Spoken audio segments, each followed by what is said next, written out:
हाँ तो भाई, क्या हाल है आप सभी के? सभी अच्छे हैं? चलो, तो जैसा कि आप सभी को पता ही है कि चैप्टर 17 हमारा कंप्लीट हो चुका है। ठीक है, श्वसन तथा गैसों का विनिमय। तो अब हमारे दो चैप्टर बिल्कुल कंप्लीट हो चुके हैं। एक तो है पाचन तंत्र वाला और एक है श्वसन वाला। ठीक है, अब मैं आपको एक बात और बता दूं कि हमारे जो मुख्य रूप से ये 4 चैप्टर हैं, पाचन तंत्र, श्वसन तंत्र, परिसंचरण तंत्र और उत्सर्जन तंत्र। ठीक है, इन 4 चैप्टरों से संबंधित कुछ डिजीज और आती हैं, बीमारी। ठीक है, तो उन बीमारियों को हम क्या करेंगे, जब ये हमारे चारों चैप्टर हो जाएंगे तो एक साथ एक अलग से पृष्ठ बनाकर हम बीमारी टॉपिक डालेंगे और तब उनको एक साथ समझेंगे। ठीक है भाई? हाँ, तो देखिए, आज का जो हमारा चैप्टर है, नेक्स्ट चैप्टर, वो है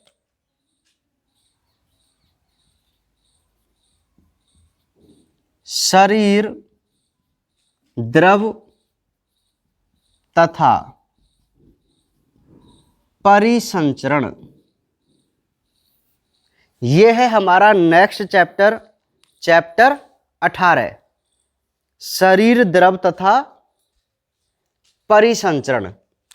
ठीक है भाई, चलो इसको थोड़ा मिड में लेते हैं, ये थोड़ा साइड में हो जाता है ना। चलो कोई बात नहीं, ये बीच में थोड़ा अच्छा भी लगता है। शरीर द्रव तथा परिसंचरण। ठीक है, अब सही लग रहा होगा? हाँ, चलिए भाई, तो सुनिए, ये जो चैप्टर नंबर 18 है, शरीर द्रव तथा परिसंचरण, इसमें हम मुख्य रूप से अपने रक्त परिसंचरण तंत्र के बारे में बात करेंगे, अर्थात ब्लड के बारे में। और जब जब ब्लड की बात आती है, रक्त की जब भी बात आती है, हम मुख्य ऑर्गन हार्ट को पढ़ना नहीं भूलते। ठीक है भाई, क्योंकि जो रक्त का परिसंचरण करवाता है वो कौन करवाता है? हार्ट करवाता है। तो इस पूरे चैप्टर में हम अपने ब्लड के बारे में समझेंगे, रक्त के बारे में, और उस रक्त का परिसंचरण कैसे होता है, क्या सिस्टम होता है।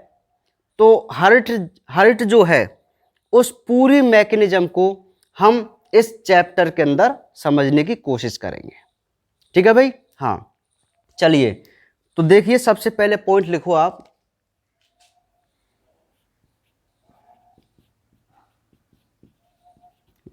विलियम हार्वे ने रुधिर परिसंचरण की खोज की। लिखो, विलियम हार्वे ने रुधिर परिसंचरण की खोज की। ठीक है, अब आप यहां पे मेन हेडिंग लगाएंगे रुधिर।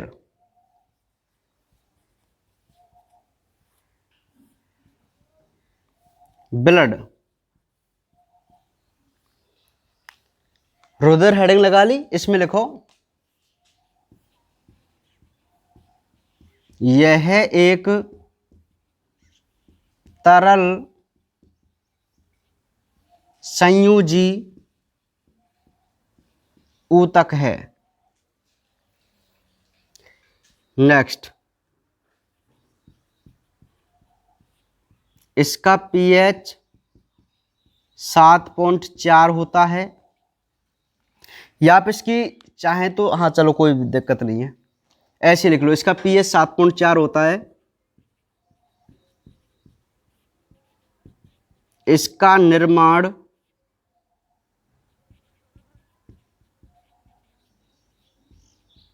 भ्रूणीय अवस्था में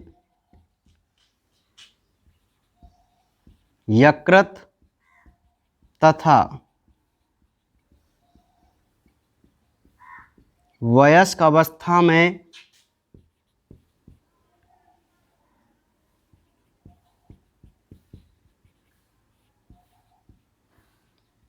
अस्थि मज्जा ब्रैकेट में बोन मैरो में होता है। मतलब यकृत में क्या है, हमारी मेनली आरबीसी बनती है। ठीक है, क्या बनती है, आरबीसी। तो हम उसी को बोल देते हैं कि भ्रूण अवस्था में रक्त का निर्माण या आरबीसी का निर्माण होता है ना, कोई दिक्कत वाली बात नहीं है। नेक्स्ट पॉइंट,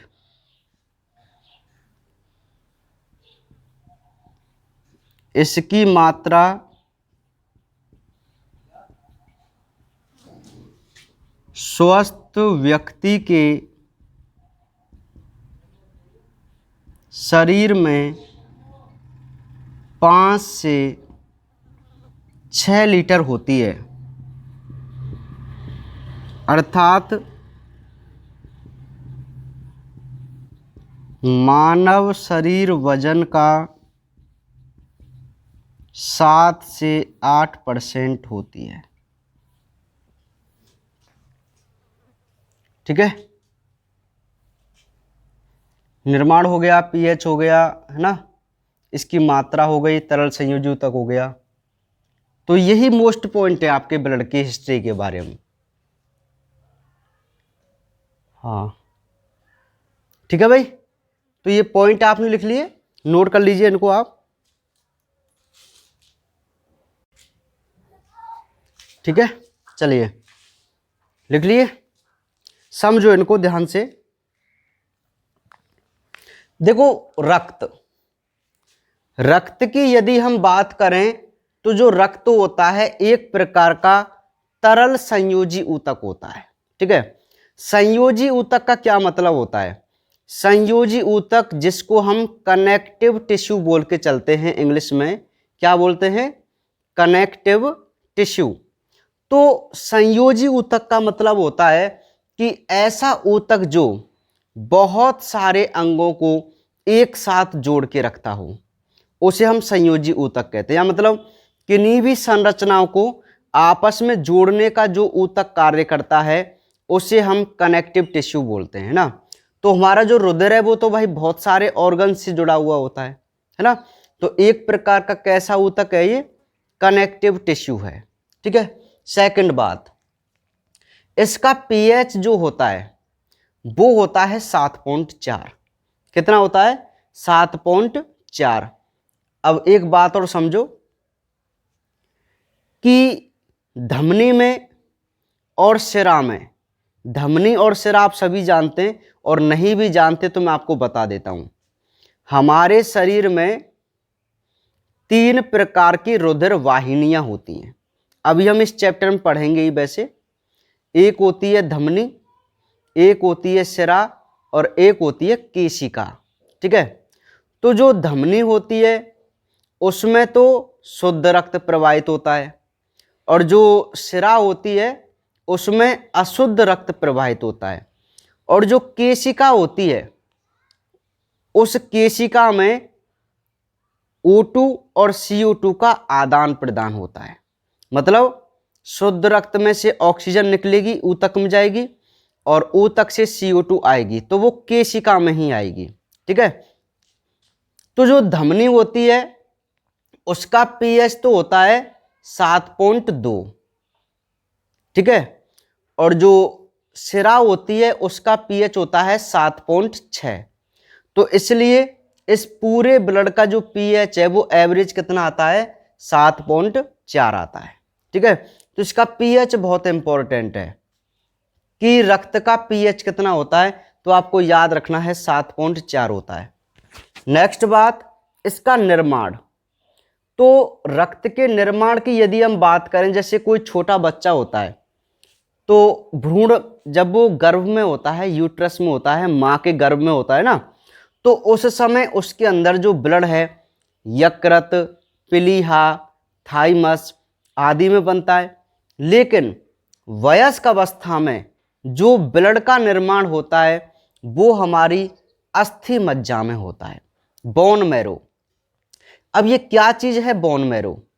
अरे नाम से ही पता चल रहा है, अस्थि तो हड्डी, तो जितनी भी हमारी लॉन्ग बोन है, लंबी, और फ्लैट बोन मतलब चपटी बोन, उन सभी बोन्स के बिल्कुल सेंटर में एक कैविटी होती है, एक संरचना, एक गुहा होती है, जिसे हम मज्जा गुहा बोलते हैं या अस्थि मज्जा बोलते हैं। मतलब मैं आपको बता दूं, ये आपकी कोई बोन है, ये मान लीजिए ये वाली बोन है ना, ह्यूमरस जिसको बोलते हैं, तो इसके बीच सेंटर में यहां पर कुछ कमजोर सा पार्ट होता है, कुछ लचीला पार्ट, ठीक है, तो बस इसी को हम बोलते हैं बोन मैरो। मज्जा, यदि शब्द कहीं भी आ जाए मज्जा, तो समझ लेना सेंटर का पार्ट, बिल्कुल उसके बीच का भाग, ठीक है।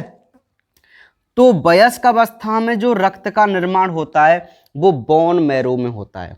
और मैं आपको बता दूं, आप सभी ने क्रिस 3 मूवी को देखा है, देखिए सभी ने, तो क्रिस 3 मूवी में जो काल नाम का जो पात्र है ना, वो किसकी डिमांड करता है बताओ? वो बोन मैरो की ही डिमांड करता है। क्यों करता है बोन मैरो की? क्योंकि उसका जो निचला हिस्सा था वो बिल्कुल, वहां पे ब्लड सप्लाई नहीं थी, अर्थात वहां रक्त का निर्माण नहीं होता था, क्योंकि बोन मैरो नहीं थी। समझ में आ गई बात?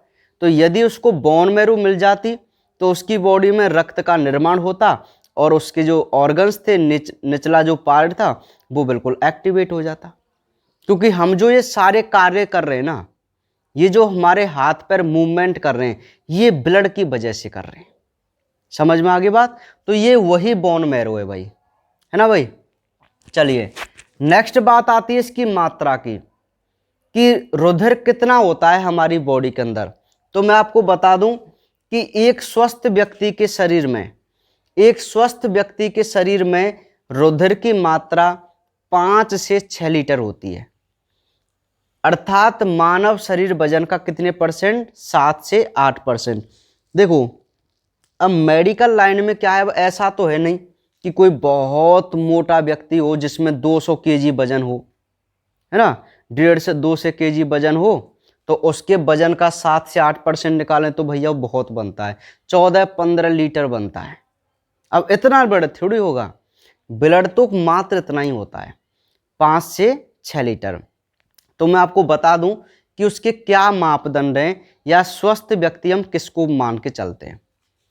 एक व्यक्ति जिसकी हाइट 6 फीट हो, 6 फीट, और उसका वजन हो 70 केजी, 70 केजी वजन उसका होना चाहिए, मतलब एक मस्कुलर बॉडी, कसा हुआ शरीर, समझ रहे ना। हाँ, तो उस व्यक्ति को लेकर हम 7 से 8% निकालें। मान लीजिए किसी व्यक्ति का वजन 70 केजी है और इसकी हाइट फुल है, उसकी बात कर रहा हूं मैं। अब ऐसे नहीं 70 केजी और 4 फीट उसकी हाइट हो, है ना, उसकी बात नहीं करेंगे हम, वो स्वस्थ व्यक्ति नहीं है। तो 70 केजी का व्यक्ति है, यदि आप इसके वजन का 8% निकालें तो 5.6 लीटर आता है। आता नहीं आता? तो 5.6 लीटर एक 70 केजी के व्यक्ति में क्या होता है? रक्त की मात्रा होती है। तो तभी तो हम इसको लिखते हैं 5 से 6 लीटर। समझ में आ गई बात? तो वजन का कितना हो गया? 7 से 8%। यदि आपकी बॉडी में किसी भी प्रकार की फैट नहीं है, मोटापा नहीं है, तो आप अपनी वजन के अकॉर्डिंग रुधिर की मात्रा निकाल सकते हैं। जैसे किसी में 50 केजी वजन है, बिल्कुल मस्कुलर बॉडी है, तो 4 लीटर उसमें ब्लड होगा। समझ में आ गई बात? तो ऐसे हम ब्लड की मात्रा को ज्ञात कर सकते हैं। तो ये पॉइंट आपको समझ में आए नहीं आए? कुछ पॉइंट जो बहुत इंपॉर्टेंट हैं, है ना। चलिए चलो, तो ये बात कंप्लीट हो गई, रुधिर के बारे में थोड़ी बहुत बात हो गई। अब हम नेक्स्ट बात करेंगे रुधिर का वर्गीकरण। है ना, क्लासिफिकेशन ऑफ ब्लड। लिख लीजिए भाई, रुधिर का वर्गीकरण यानी कि क्लासिफिकेशन ऑफ ब्लड। लिख लिया। चलो, तो अब जो हम नेक्स्ट बात करने वाले हैं, चूंकि सबसे पहले जो बात चल रही है वो हमारे ब्लड के बारे में चल रही है ना, तो ब्लड की अभी हमने कुछ थोड़ी बहुत बातें देखी, उसकी इंटरेस्टिंग कुछ इंपॉर्टेंट बातें हमने देखी।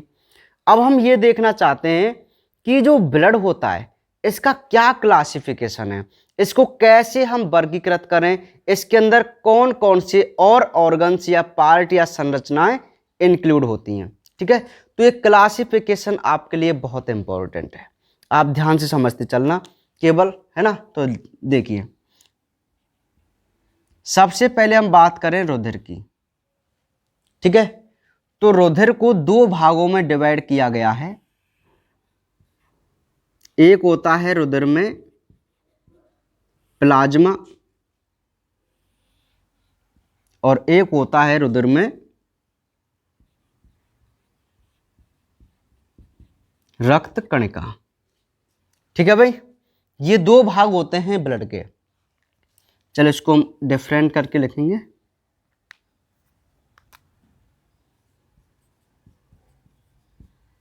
प्लाज्मा,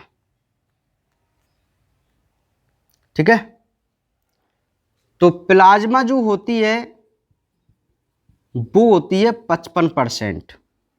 कितनी होती है? 55%। और जो रक्त कणिकाएं होती हैं वो होती हैं 45%। भाई टोटल 100% हो गया, एक ब्लड हो गया। तो इस ब्लड के सबसे पहले दो भाग किए गए, एक तो है प्लाज्मा जिसको हम 55% मान के चलते हैं कि ये टोटल ब्लड की 55% उसमें प्लाज्मा होती है और 45% क्या होती हैं? रक्त कणिकाएं। अब जो प्लाज्मा है, इस प्लाज्मा में मोस्टली जो पदार्थ हैं वो हैं जल, और जल होता है लगभग 90 से 92%।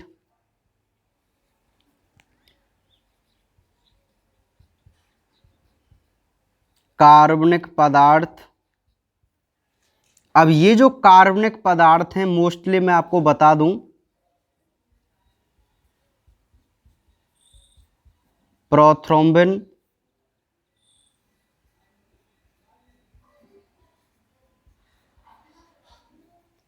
फाइब्रिनोजन,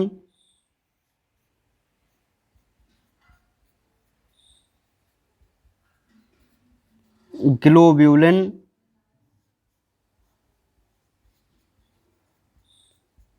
एल्ब्यूमिन, ये इसमें क्या होते हैं? कार्बनिक पदार्थ। और नेक्स्ट होते हैं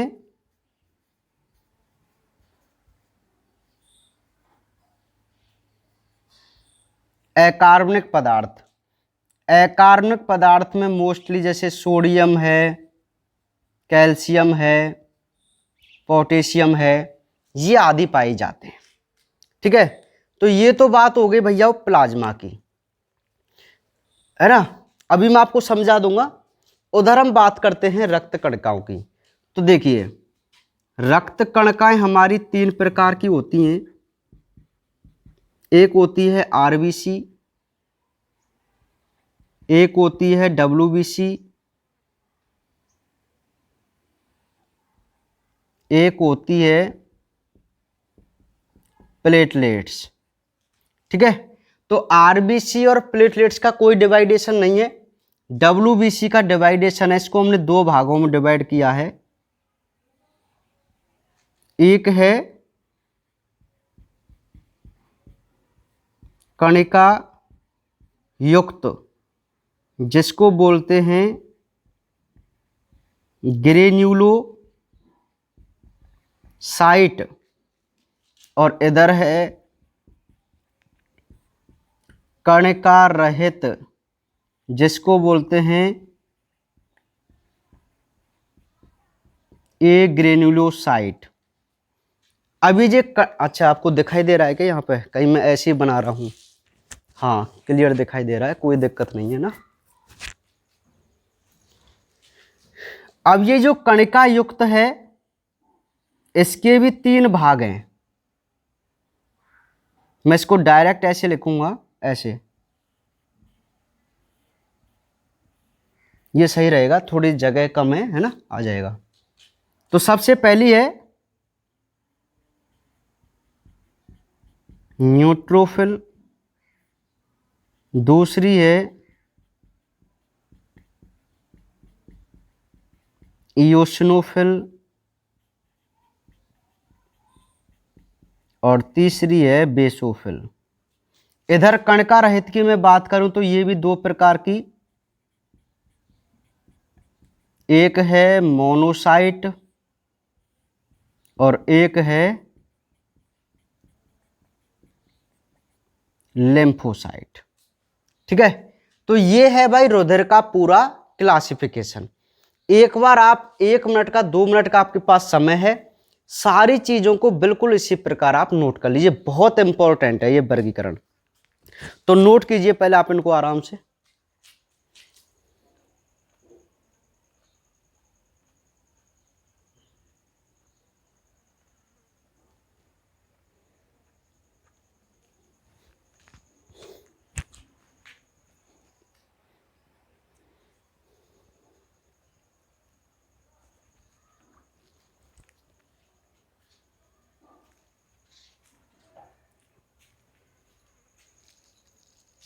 उतारो आराम से ना हर चीज को। मैं एक बार बोल बोल के बता रहा हूं, कहीं कोई शब्द गलत नहीं हो जाए आपका ना। रुधिर, इसके 2 भाग, प्लाज्मा और रक्त कणिका। प्लाज्मा है 55%, रक्त कणिका है 45%। जो प्लाज्मा है उसमें जल होता है 90 से 92%। कार्बनिक पदार्थ होते हैं प्रोथ्रोम्बिन, फाइब्रिनोजन, ग्लोब्यूलिन और एल्ब्यूमिन। और अकार्बनिक पदार्थ में मोस्टली सोडियम, पोटेशियम, कैल्शियम। इधर आ जाइए रक्त कणिका में, इसके 3 भाग, आरबीसी, डब्ल्यूबीसी, प्लेटलेट्स। जो डब्ल्यूबीसी है उसको हमने 2 भागों में बांटा, एक है कणिका युक्त, एक है कणिका रहित, मतलब ग्रेन्यूलोसाइट और एग्रेन्यूलोसाइट। ग्रेन्यूलोसाइट और एग्रेन्यूलोसाइट, क्लियर। जो कणिका युक्त है ग्रेन्यूलोसाइट, उसके 3 भाग, एक है न्यूट्रोफिल, एक है इयोसिनोफिल और एक है बेसोफिल। 3 भाग किसके? ग्रेन्यूलोसाइट के। समझ में आ गई बात। उधर एग्रेन्यूलोसाइट की हम बात करें तो इसके 2 भाग हैं केवल, एक है मोनोसाइट और एक है लिम्फोसाइट। तो ये शब्द हैं भाई, बिल्कुल भी आप गलती मत करना, आराम से लिख लो इनको।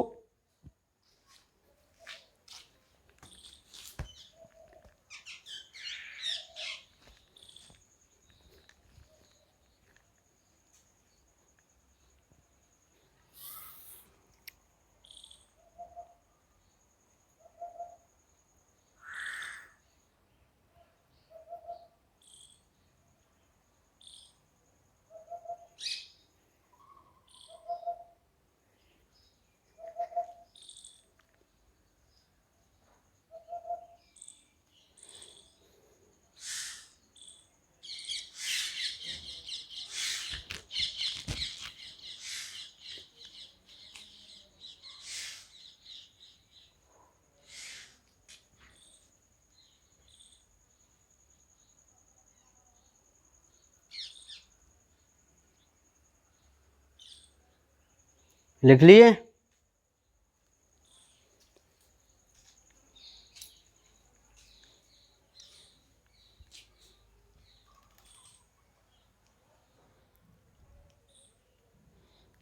बना ली टेबल? ठीक है, चलिए अब सुनो भाई ध्यान से आप, ये क्लासिफिकेशन हमें क्या है, याद होना चाहिए। रुधिर का वर्गीकरण हम सभी को याद होना चाहिए। ठीक है, तो देखते हैं इसमें क्या है भाई, सुनिए। तो जो रुधिर है उसके 2 भाग हैं, ठीक है। 55% में तो होती है प्लाज्मा और 45% में होती हैं रक्त कणिकाएं। समझ में आ गई बात? 55% में प्लाज्मा होती है और 45% में रक्त कणिकाएं होती हैं, है ना। अब जो ये प्लाज्मा है मोस्ट वन, इसमें मुख्य रूप से 3 पदार्थ होते हैं। एक होता है जल।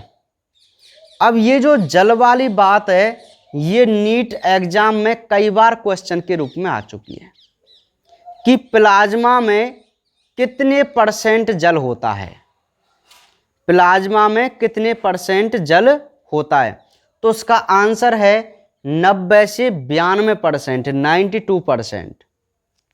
समझ में आ गई मेरी बात? 90 से 92 या 92% इसमें वाटर की मात्रा होती है प्लाज्मा में, ठीक है। और बाकी 7-8% में क्या होता है, कार्बनिक पदार्थ और अकार्बनिक पदार्थ, ठीक है। अब कौन कौन से हैं कार्बनिक पदार्थ भाई? ये बहुत इंपॉर्टेंट हैं कार्बनिक पदार्थ, ठीक है।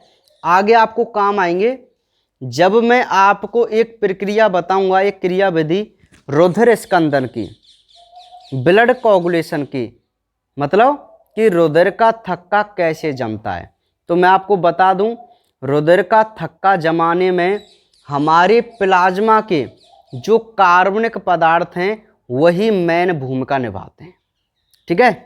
प्लेटलेट्स और ये मेन भूमिका निभाएंगे रुधिर का थक्का जमाने में ना, आपको समझ में आ जाएगी बात। तो देखिए, कार्बनिक पदार्थ में प्रोथ्रोम्बिन, फाइब्रिनोजन, ग्लोब्यूलिन और एल्ब्यूमिन ये होते हैं। जो अकार्बनिक पदार्थ है, अच्छा आप सभी जानते हैं कि अकार्बनिक पदार्थ का मतलब होता है हमारे मिनरल्स, तत्व, ठीक है। तो ये जो सोडियम है, पोटेशियम है, कैल्शियम है, ये सारे जो मिनरल्स हैं वो हमारे प्लाज्मा के अंदर होते हैं। तो इसमें सबसे मोस्ट जो मिनरल्स है, अकार्बनिक जो पदार्थ है, वो है कैल्शियम। क्यों है? क्योंकि जो कैल्शियम होता है ना, वो भी रुधिर का थक्का जमाने में मदद करता है, ठीक है। तो ये तो बात हुई किसकी? प्लाज्मा के बारे में। अब नेक्स्ट हम बात करते हैं रक्त कणिका के बारे में। तो रक्त कणिकाएं टोटल कितने % में होती हैं? 45% में होती हैं। मैं आपको एक बात बताऊं, जैसे इस प्रकार होती है, देखो, ये मान लीजिए कोई रुधिर वाहिनी है, रुधिर वाहिनी। तो इसमें पूरे में बाहर चारों ओर क्या होगा? प्लाज्मा। क्या होगा? ऐसे प्लाज्मा होगा, ठीक है। ये प्लाज्मा है और इस प्लाज्मा में हमारी क्या होंगी? इस प्रकार रुधिर कणिकाएं होंगी। समझ में आ रही मेरी बात? ठीक है। तो इस प्रकार हमारा पूरा ब्लड होता है, चारों ओर होता है प्लाज्मा और उसके सेंटर में होती है हमारी, या बीच में इधर उधर उसमें तैरती रहती है हमारी रुधिर कणिकाएं। समझ में आ गई बात? तो अब इस दोनों को मिक्स यदि हम कर देंगे तो इसको हम क्या बोलेंगे? रुधिर बोलेंगे, ठीक है। तो जो हमारी रक्त कणिकाएं होती हैं ना, वो प्लाज्मा के साथ ही प्रवाहित होती हैं। मेरी बात समझ में आ रही है? जो रक्त कणिकाएं होती हैं वो प्लाज्मा के साथ ही रुधिर वाहिनी में प्रवाहित होती हैं, ये अलग अलग नहीं होती। लेकिन आपको जो रेड कलर उस ब्लड का दिखाई देगा वो केवल आरबीसी की वजह से दिखाई देगा। यदि हम आरबीसी को उसके अंदर से निकाल लें तो हमारी जो प्लाज्मा है वो एक पीले कलर की सी संरचना के रूप में दिखाई देती है, प्लाज्मा। समझ में आ गई बात? हाँ। लेकिन आरबीसी के कारण इसका रंग कैसा होता है? रेड कलर का होता है। तब हम इसको ब्लड बोलते हैं ना, रेड कलर का दिखता है ना ब्लड। लेकिन यदि हम उसमें से आरबीसी को निकाल दें ना तो हमें क्या है? प्लाज्मा ज़्यादा दिखाई देगी, मतलब पीले से रंग की संरचना दिखाई देगी, ठीक है। तो इस प्रकार होता है भाई ब्लड। समझ में आ गया सिस्टम आपको? तो रक्त कणिकाएं जो कि 45% में है वो 3 भागों में डिवाइड होती हैं, 3 प्रकार की होती हैं। आप सभी जानते हैं, हालांकि 10th क्लास में भी आप इसको पढ़ चुके हैं, आरबीसी, डब्ल्यूबीसी और प्लेटलेट्स। तो ये 3 प्रकार की रक्त कणिकाएं इस प्लाज्मा के अंदर होती हैं। आरबीसी और प्लेटलेट्स का कोई डिवाइडेशन नहीं है, लेकिन मोस्ट वन जो हमारी डब्ल्यूबीसी है, और मैं आपको बता दूं कि जो डब्ल्यूबीसी है वो हमारी एक प्रकार के प्रतिरक्षी कोशिका है। प्रतिरक्षा का नाम सुना है? इम्यूनिटी का। क्या है प्रतिरक्षा? हमारे शरीर के अंदर ऐसी शक्ति जो हमें रोगों से बचाती है, उसे हम इम्यूनिटी यानी कि प्रतिरक्षा कहते हैं। तो हमारी बॉडी के अंदर जो प्रतिरक्षा बनाती है वो कोशिका कौन सी बनाती है? डब्ल्यूबीसी बनाती है। ठीक है, अभी जब हम इसकी थ्योरी लिखेंगे तो एक एक चीज को क्लियर कर लेंगे बिल्कुल। तो डब्ल्यूबीसी की यदि हम बात करें तो इसको जरूर 2 भागों में डिवाइड किया है। अब कौन कौन से 2 भाग भाई? हेडिंग से ही आपको पता चल रहा है। एक तो ऐसे भाग जो कण युक्त हैं, मतलब ऐसी कोशिका जिनके कोशिका द्रव्य में कुछ कण जैसी संरचना मौजूद है। अब कोशिका द्रव्य आप नहीं जानते तो मैं आपको बता देता हूं, क्योंकि अभी आप फ्रेशर हैं तो मुझे आपको हर शब्द आपको बताना पड़ेगा। सुनिए, देखो, ये यदि मानव की कोशिका है तो मैं आपको हालांकि एक बार और बता चुका हूं, फिर दोबारा सुनो। यदि हम मानव की कोशिका की बात करते हैं तो मानव की कोशिका के ऊपर ऊपर जो संरचना होती है उसे हम कोशिका झिल्ली बोलते हैं। क्या बोलते हैं? कोशिका झिल्ली। इस कोशिका झिल्ली के अंदर एक लिक्विड पदार्थ होता है पूरी कोशिका के अंदर, ऐसे ये वाला। इस पूरे लिक्विड पदार्थ को हम बोलते हैं कोशिका द्रव्य। क्या बोलते हैं? कोशिका द्रव्य। अब इस कोशिका द्रव्य के अंदर हमारी कोशिका के जितने भी अंग हैं, जैसे मैं आपको बता दूं कि ये माइटोकॉन्ड्रिया, ठीक है, सेंटर में होता है हमारा केंद्रक जिसमें होते हैं गुणसूत्र। ये केंद्रक है, ये माइटोकॉन्ड्रिया है ना। ये हमारा लाइसोसोम है, समझ में आ गई बात। ये हमारी एंडोप्लाज्मिक रेटिकुलम है जो केंद्रक के चारों ओर होती हैं, जिन पर राइबोसोम के कण होते हैं। कहने का मतलब है जितने भी कोशिकांग आपने यदि पढ़े हैं 9th क्लास में पढ़े होंगे और फिर आप 11th क्लास में तो पूरी डिटेल से इनको पढ़ेंगे। और मैं आपसे कह रहा हूं आपका कोई भी टॉपिक बायोलॉजी का कमजोर नहीं रहेगा। कोई भी टॉपिक किसी भी प्रकार का हो, आपको पूरी नॉलेज यहां पर प्रोवाइड की जाएगी प्रॉपरली। कोई भी क्वेश्चन, कोई भी शब्द आपसे अछूता नहीं रहेगा। ठीक है, तो अभी मैंने आपको समझाने के लिए ये नॉर्मल बनाया कि यह एक कोशिका है, इसके कोशिकांग इस प्रकार अरेंज होते हैं, है ना। समझ में आ गई मेरी बात। तो ये है कोशिका झिल्ली जिसके अंदर है कोशिका द्रव्य। तो वो ये कहता है कि डब्ल्यूबीसी की जो कोशिका है वो 2 प्रकार की होती हैं और वो कणों के आधार पर। कण आप जानते हैं, कोई कणनुमा संरचना।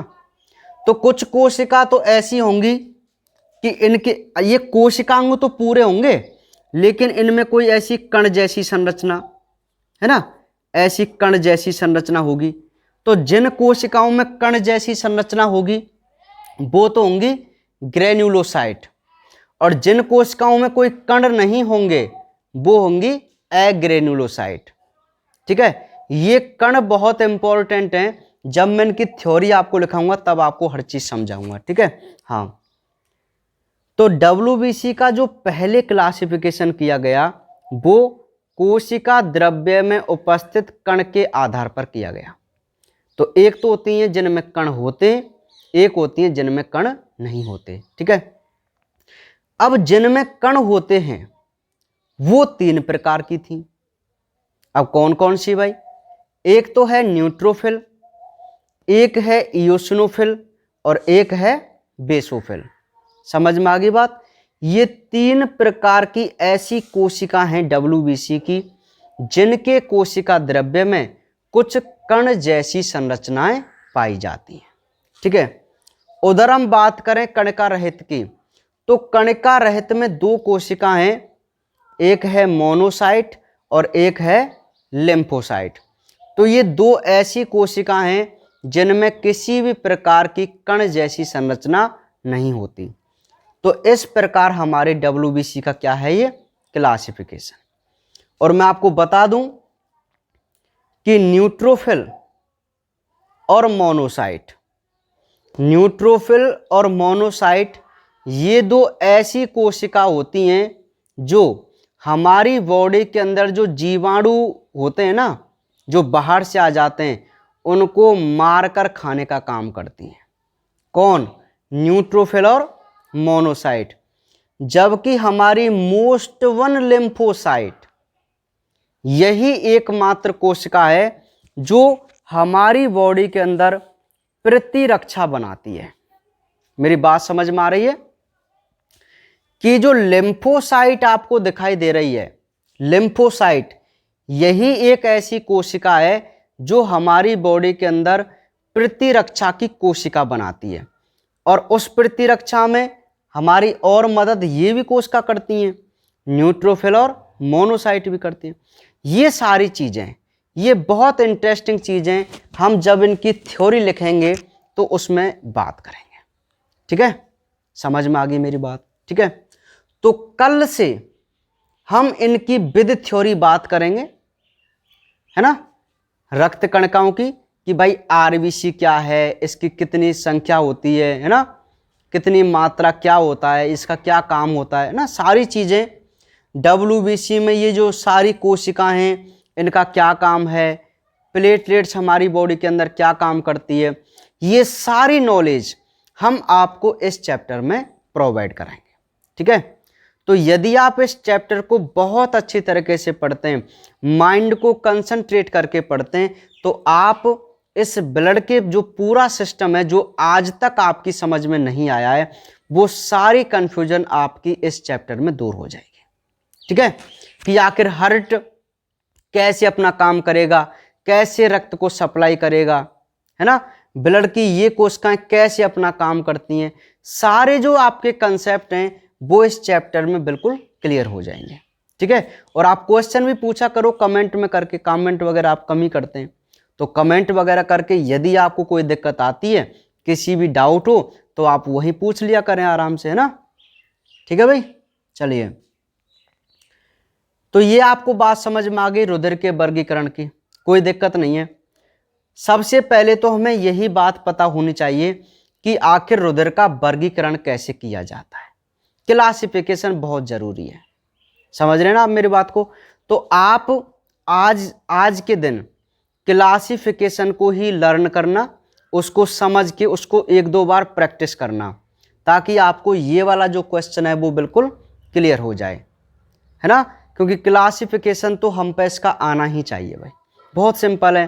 प्लाज्मा रक्त कणिका, है ना, रक्त कणिका आप जानते ही हैं, RBC WBC प्लेटलेट्स, केवल WBC के आप भाग लिख दो। यदि आपको ये भी शब्द याद नहीं रहे कि कणिका रहित और कणिका युक्त, तो आप डायरेक्ट ही WBC को 5 भागों में बांट सकते हैं, मतलब 3 ये और 2 ये, तो 5 भाग लिख दें तो भी कोई दिक्कत वाली बात नहीं है, तो भी सही है। ठीक है भाई, समझ में आ गई बात? तो आज के लिए हम केवल इतना ही पढ़ेंगे। आज हमारे चैप्टर स्टार्ट है शरीर द्रव तथा परिसंचरण, और कल हम अपने और इंटरेस्टिंग टॉपिक की तरफ बढ़ते हुए चलेंगे, जिसमें हम कल इन सभी की थ्योरी को कंप्लीट कर लेंगे, है ना। ये जितने भी हमने प्लाज्मा RBC WBC प्लेटलेट्स की है, जितने भी इसके पार्ट थे, इन सभी को हम थ्योरी लिखकर कंप्लीट कर लेंगे कल, और क्या इनकी बात है, क्या इनके कार्य हैं, वो सारी चीज़ें हम कल जान लेंगे। ठीक है, तो आज के लिए केवल इतना ही, बाकी बातें करेंगे अब कल।